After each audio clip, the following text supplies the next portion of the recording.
Hello students, English with Arijit sir YouTube চ্যানেলে তোমাদেরকে welcome. আশা করছি তোমরা খুব ভালো আছো। তো আমরা পড়তে শুরু করেছিলাম ক্লাস 12-এর ফার্স্ট সেমিস্টারের স্ট্রং রুটস গল্পটি, এপিজে আব্দুল কালামের লেখা। তো যা দুটি পার্টের ভিডিও আমি আপলোড করেছি, আজকে এই ভিডিওতে আমি বাকি অংশটা কমপ্লিট করে দেব। তো তোমাদের কাছে রিকোয়েস্ট, যারা তোমরা প্রথম দুটি পার্টের ভিডিও দেখোনি তারা অবশ্যই চ্যানেলে গিয়ে প্রথম দুটি পার্টের ভিডিও দেখে নেবে এবং তারপর তোমরা এই ভিডিওটা দেখলে অনেক বেশি তোমাদের সুবিধা হবে। আর একটা রিকোয়েস্ট, যদি তোমাদের এই ভিডিওগুলি হেল্পফুল বলে মনে হচ্ছে তোমরা অবশ্যই ভিডিওগুলি একটু শেয়ার করবে এবং চ্যানেলটির পাশে থাকার জন্য চ্যানেলটিকে সাবস্ক্রাইব করে দেবে। তো চলো শুরু করি আজকের ভিডিওটা। দেখো বলেছে, why don't you say this to the people who come to you for help and advice? I asked my father. আমি, অর্থাৎ কালাম বলছেন, আমি আমার বাবাকে জিজ্ঞাসা করেছিলাম, why don't you say this to the people, কেন তুমি সেই সমস্ত মানুষদেরকে এই কথাটা বলে দাও না, হু কাম টু ইউ, যারা তোমার কাছে আসে, ফর হেল্প অ্যান্ড অ্যাডভাইস, অর্থাৎ সাহায্য এবং পরামর্শ নেওয়ার জন্য। তাহলে সাহায্য এবং পরামর্শ নেওয়ার জন্য যারা আপনার কাছে আসে, কেন আপনি তাদেরকে এই কথাটা বলে দেন না? তখন কালামের বাবা কি করেছিলেন? He put his hands on my shoulders and looked straight into my eyes. তিনি আমার কাঁধে তার হাত রেখেছিলেন এবং looked straight into my eyes, অর্থাৎ সরাসরি আমার চোখের দিকে তাকিয়েছিলেন। ফর কোয়াইট সাম টাইম, বেশ কিছুক্ষণ, হি সেড নাথিং, তিনি কিছুই বলেননি। অ্যাজ ইফ, যেন, হি ওয়াজ জাজিং, তিনি যেন বিচার করছিলেন, মাই ক্যাপাসিটি, অর্থাৎ আমার ক্ষমতা, টু কম্প্রিহেন্ড হিজ ওয়ার্ডস, অর্থাৎ তার কথাগুলোকে বোঝার। তাহলে আমরা একসঙ্গে বলবো যে তিনি যেন তার কথাগুলো বোঝার মতো ক্ষমতা আমার আছে কি না তা বিচার করছিলেন। তিনি ওভাবে আমার চোখের দিকে এক দৃষ্টিতে তাকিয়ে থেকে তিনি এটা বিচার করার চেষ্টা করছিলেন যে তার কথাগুলো বোঝার মতো ক্ষমতা আমার আছে কি না। ঠিক আছে? Then he answered in a low deep voice, তারপর তিনি একটা নিচু গভীর কণ্ঠে উত্তর দিলেন। His answer filled me with a strange energy and enthusiasm, তার উত্তর আমাকে এক অদ্ভুত শক্তি এবং উদ্দীপনায় পূর্ণ করল। যে উত্তরটা তিনি তার বাবার কাছ থেকে পেয়েছিলেন, সেই উত্তরটা তাকে এক স্ট্রেঞ্জ এনার্জি এবং এনথুজিয়াজম দিয়ে ভরিয়ে তুলেছিল, অর্থাৎ এক অদ্ভুত শক্তি এবং এক উদ্দীপনায় পরিপূর্ণ করে তুলেছিল। কি বললেন তার বাবা?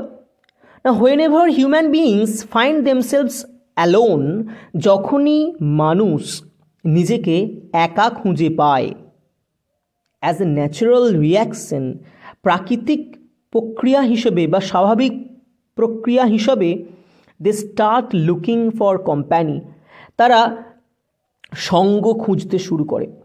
যখনই মানুষ দেখে যে সে একা হয়ে পড়েছে, তখন একটা স্বাভাবিক প্রতিক্রিয়া হিসাবে তারা কিন্তু সঙ্গ খুঁজতে শুরু করে দেয় বা সঙ্গী খুঁজতে শুরু করে দেয়। মানে মানুষ একা থাকতে পছন্দ করে না, কাউকার না কাউকার সঙ্গে থাকতে ভালোবাসে।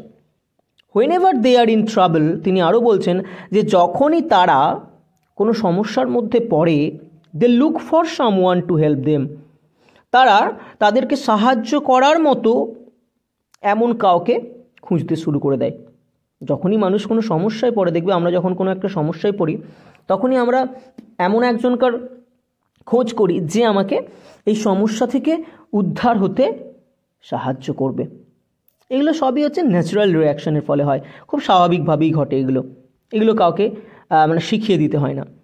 Whenever they reach an impasse, impasse কথাটার মানে হচ্ছে অচল অবস্থা, a situation which allows no progress, এমন একটা অবস্থা যে অবস্থায় পৌঁছে গেলে আর তুমি সামনের দিকে অগ্রসর হতে পারবে না, সেটাকে বলা হয় অচল অবস্থা বা ইম্প্যাস।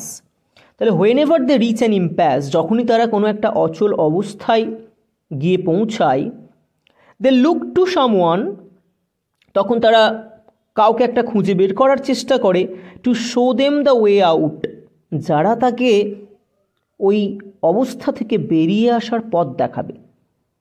ঠিক আছে?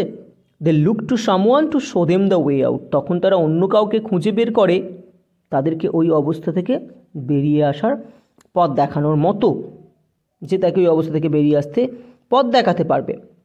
Every recurrent anguish, longing and desire finds its own special helper.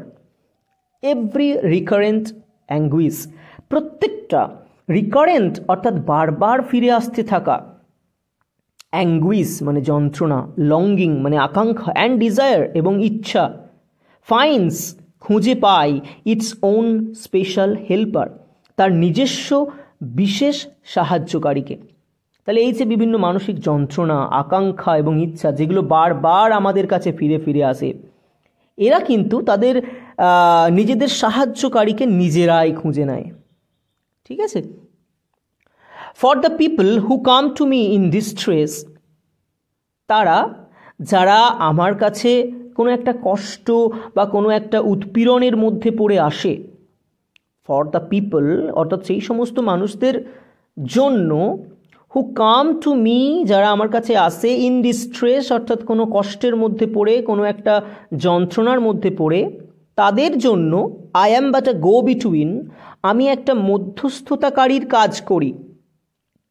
In their effort to propitiate demonic forces with prayers and offerings, প্রার্থনা এবং নিবেদনের মাধ্যমে ডেমনিক ফোর্স অর্থাৎ অশুভ পৈশাচিক শক্তিদেরকে প্রপিশিয়েট করার বা প্রসন্ন করার যে প্রচেষ্টা, তাদের সেই প্রচেষ্টায় আমি শুধুমাত্র একটা গো বিটুইন অর্থাৎ মিডলম্যান বা মধ্যস্থতাকারী হিসেবে কাজ করি। আবার লাইনটা বলছি, যে আমার কাছে যারা কোনো রকম কোনো কষ্টে বা যন্ত্রণা উৎপীড়নের মধ্যে পড়ে আসে, তাদের জন্য আমি একটা মধ্যস্থতাকারীর কাজ করি। কিভাবে তিনি মধ্যস্থতাকারীর কাজ করেন? না, তারা নিজেরা একটা চেষ্টা করে, তারা প্রেয়ার্স এবং অফারিংস দিয়ে, প্রার্থনা এবং নিবেদনের মাধ্যমে বিভিন্ন ডেমনিক ফোর্স যেগুলো রয়েছে অর্থাৎ অশুভ পৈশাচিক শক্তি, সেগুলোকে প্রসন্ন করার চেষ্টা করে। যে তাদের সেই চেষ্টায় আমি শুধুমাত্র একটা মধ্যস্থতাকারী হিসেবে কাজ করি। বুঝতে পারলে ব্যাপারটা? তারপরে ওনার বাবা বলছেন, this is not a correct approach, এটা মোটেও কোনো একটা সঠিক দৃষ্টিভঙ্গি বা পথ নয়। And should never be followed, এবং এটি কখনোই অনুসরণ করা উচিত নয়। তিনি পরিষ্কার তাঁর ছেলেকে বলে দিচ্ছেন যে আমি যেটা করি এটা কোনো সঠিক কাজ নয় বা এটা কোনো সঠিক দৃষ্টিভঙ্গিও নয়, এবং এই পথ অনুসরণ করা উচিতও নয়। One must understand the difference between a fear-ridden vision of destiny and the vision that enables us to seek the enemy of fulfillment within ourselves. কি বলছে দেখো, we must understand বা one must understand rather, একজনকে অবশ্যই বুঝতে হবে the difference, পার্থক্যটা। কিসের মধ্যে পার্থক্য? দুটো জিনিসের মধ্যে। একটা হচ্ছে between a fear ridden vision of destiny, অর্থাৎ ভয় দ্বারা নিয়ন্ত্রিত বা চালিত ভাগ্যের ওপর যে ভাগ্য সম্পর্কে যে দৃষ্টিভঙ্গি বা দর্শন। ফিয়ার রিডেন কথাটা মনে হচ্ছে ভয় দ্বারা চালিত বা ভয় দ্বারা নিয়ন্ত্রিত। ভিজন অফ ডেস্টিনি অর্থাৎ ভাগ্য সংক্রান্ত যে দর্শন বা দৃষ্টিভঙ্গি। অ্যান্ড দ্য ভিজন, এবং সেই দৃষ্টিভঙ্গি বা সেই দর্শন দ্যাট এনাবলস আস, যা আমাদেরকে সক্ষম করে তোলে টু সিক অর্থাৎ খুঁজে পেতে দ্য এনিমি অফ ফুলফিলমেন্ট, সেই পরিপূর্ণতার শত্রুটিকে উইদিন আওয়ারসেলভস, যা আমাদের মধ্যে রয়েছে। অর্থাৎ আমাদের মধ্যে থাকা পরিপূর্ণতার শত্রুটিকে খুঁজে বের করতে সাহায্য করে যে দর্শন বা যে দৃষ্টিভঙ্গি। এই দুটো দৃষ্টিভঙ্গির মধ্যে পার্থক্যটা বুঝতে হবে। আচ্ছা, দ্বিতীয় যে দৃষ্টিভঙ্গিটা বললো, যেটাতে বলেছিল যে এনিমি অফ ফুলফিলমেন্ট, এই ব্যাপারটা কি? পরিপূর্ণতার শত্রু। কেমন এই জিনিসটা? না, আমাদের মধ্যে একটা, কালামের বাবা বলছেন যে আমাদের মধ্যে এক প্রকার এনিমি কাজ করে, যেটা আমাদেরকে মানে এটা বোঝায় যে আমি যা পেয়ে গেছি জীবনে, আমি জীবনে যেটা অ্যাচিভ করেছি সেটাই আমার জন্য কিন্তু বা আমার কাছে যথেষ্ট। মানে এটা আমাকে ফিল করায়, আমাকে স্যাটিসফাইড ফিল করায়, যার ফলে আমি আর জীবনে অগ্রসর হতে পারবো না। যেখানে আছি আমি সেখানেই কিন্তু স্টপ হয়ে যাব, থেমে যাব। এটা হচ্ছে এক প্রকার শত্রু যেটা আমাদের মধ্যে থাকে। তো এটাকে খুঁজে পেতে সাহায্য করবে যে দৃষ্টিভঙ্গি বা যে দর্শনটা, সেটা হলো একটা দর্শন। আর একটা দর্শন যেটা প্রথমেরটা ছিল, যে fear ridden vision of destiny, অর্থাৎ ভয় দ্বারা নিয়ন্ত্রিত ভাগ্য সম্পর্কে যে আমাদের দৃষ্টিভঙ্গি, অর্থাৎ আমরা বিশ্বাস করি যে আমাদের ভাগ্য, মানে আমরা আমাদের ভাগ্য নিয়ে সবসময় সন্ত্রস্ত, ভীত থাকি যে আমার ভাগ্যে বোধহয় খারাপ কিছু লেখা রয়েছে এবং সেটা যে কোনো সময় ঘটতে পারে। এটাকে বলা হচ্ছে fear ridden vision of destiny. তাহলে এই দুটো যে ভিজন বা দৃষ্টিভঙ্গি, এই পার্থক্যটা একজনকে বুঝতে হবে। বুঝতে পারলে? I remember my father starting his day at 4 AM by reading the namaz before dawn. আমার মনে আছে আমার বাবা মানে প্রত্যেক দিন তার দিন শুরু করতেন কখন? অ্যাট 4 AM, ভোর 4টের সময়, বাই রিডিং দ্য নামাজ, অর্থাৎ নামাজ পড়ার মাধ্যমে, বিফোর ডন, ভোর হওয়ার আগে 4টের সময় তিনি নামাজ পড়ার মাধ্যমে তার দিন শুরু করতেন। আফটার দ্য নামাজ, নামাজের পর, he use to walk down to a small coconut grove we owned about 4 miles from our home, অর্থাৎ নামাজের পর তিনি আমাদের বাড়ির থেকে প্রায় 4 মাইল দূরে আমাদের মালিকানাধীন একটি ছোট্ট নারকেল বাগানে হেঁটে যেতেন। ঠিক আছে, তারপরে বলেছে দেখো, he would return with about a dozen coconuts tied together, thrown over his shoulder, and only then would he have his breakfast. তিনি তারপর কি করতেন না, সেই নারকেল বাগান থেকে প্রায় 1 ডজন নারকেলকে একসঙ্গে বেঁধে এবং সেগুলোকে কাঁধে ঝুলিয়ে তিনি ফিরে আসতেন। অ্যান্ড অনলি দেন, এবং ঠিক তারপরেই, he would have his breakfast, তিনি তার প্রাতরাশ করতেন। ঠিক আছে, ভোর 4টায় উঠে প্রথমে নামাজ পড়লেন, তারপর তিনি ওই 4 মাইল দূরে যে তাদের একটি নারকেল বাগান ছিল, সেই নারকেল বাগানে গিয়ে সেখান থেকে 1 ডজন প্রায় নারকেলকে বেঁধে সেগুলোকে কাঁধে ঝুলিয়ে তিনি বাড়ি ফিরে আসতেন। তারপর তিনি কিন্তু তার ব্রেকফাস্ট বা প্রাতরাশ করতেন। This remained his routine even when he was in his late 60s। এটাই ছিল তার রুটিন, এমনকি 70-এর কাছাকাছি বয়সেও, লেট 60s অর্থাৎ 60-এর শেষ এবং 70-এর কাছাকাছি বয়স, এমন বয়স পর্যন্ত কিন্তু তার এই রুটিনটাই চলতো।